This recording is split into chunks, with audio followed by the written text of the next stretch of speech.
आचार्य महाराज जी की इच्छा है कि भारत सरकार इसमें क्या क्या कर सकती है।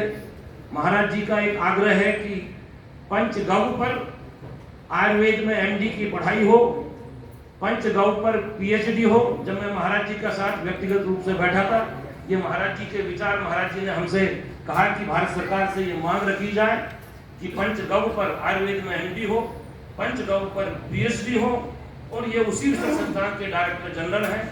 ये भारत सरकार के आयुष संस्थान के शीर्ष अधिकारी हैं। मैं डॉक्टर आचार्य जी से निवेदन करूंगा कि आज जिस महिमा का विश्व की सर्वश्रेष्ठ गौशाला, विशालतम गौशाला के स्थापक हमारे मध्य हैं, साक्षात भगवान श्री कृष्ण के स्वरूप समझिए, गौ माता के पुत्र समझिए, ऐसे परम संत की उपस्थिति में आप सबका भी देवत्व जगना चाहिए। आप भी अपनी साधना समझिए इस गौ माता की आराधना में, सेवा में, रक्षण में, संवर्धन में, कि आप भी अपनी आहुति क्या डाल सकते हैं। ये माँ मेरी भी है और ये माँ आपकी भी है। Doctor R N. आचार्य।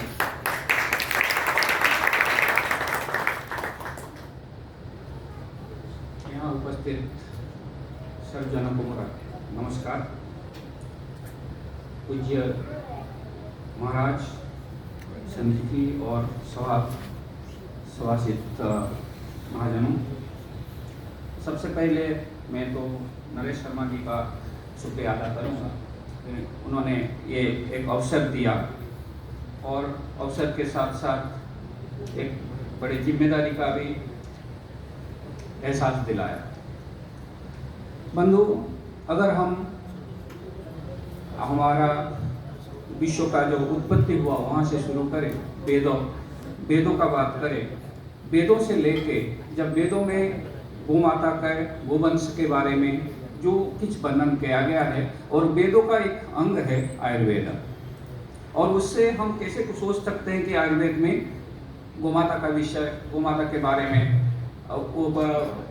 उल्लेख नहीं होगा।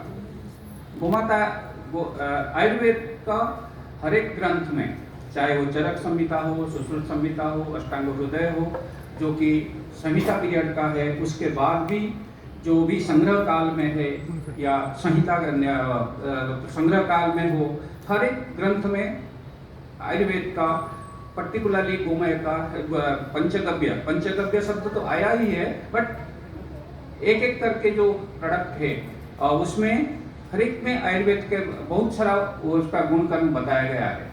जैसे हम गोमाता का जो प्रोडक्ट है उसको एनवायरनमेंट के पर्पस के लिए या फर्टिलाइजर के हिसाब से या दूसरे सब के, उसमें से एक कंपोनेंट है हेल्थ। ये नहीं कि गोमाता सिर्फ स्वास्थ्य के लिए रखता है, बट जैसे महाराज जी ने अपने भाषण में कहा, उद्बोधन में कहा कि पृथ्वी और गाय दोनों, पृथ्वी गाय के लिए और गाय पृथ्वी के लिए, दोनों एक दूसरे के लिए परिपूरक है।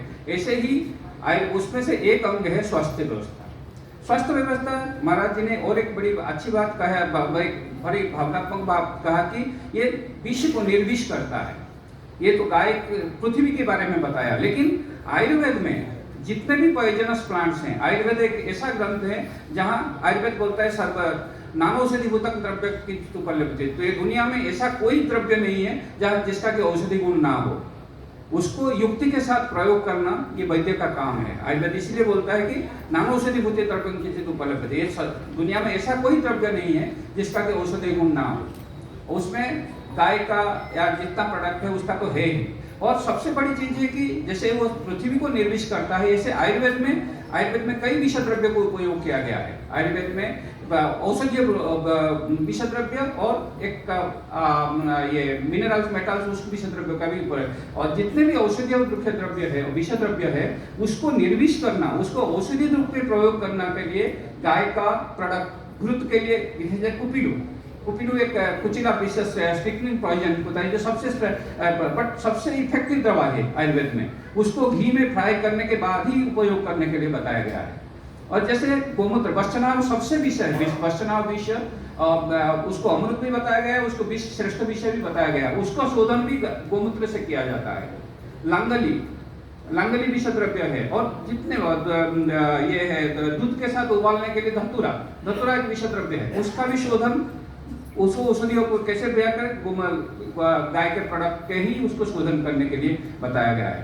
तो निर्विष को सविष करना और निर्विष को विषरहित करना और उसको औषधीय मात्रा में उपयोग करने के लिए ही गाय का प्रोडक्ट ही आयुर्वेद में सबसे ज़्यादा उपयोग करेगी। ये सब चीज़ उस समय के महर्षि लोगों का रिसर्च के थ्रू ही आया होगा। हम सब बोलते हैं कि आयुर्वेद इज नॉट साइंटिफिक और इसको और but it is not like that. इसमें पूरा साइंटिफिक वे में ही इसको कई बार परीक्षा करने के बाद भी इसको उपयोग में लाया गया है। और ये सब चीज जैसे एक गोमाता का और एक अभी मैं वो कैसे हमको दुनिया को बताता है कि कौन सा प्लांट को खाना चाहिए, कौन सा प्लांट को नहीं खाना चाहिए, किस चीज को। अगर आप जंगल में जाएंगे, जंगल में गाय जंगल में जब जाता है तो कई प्लांट को छूता नहीं है,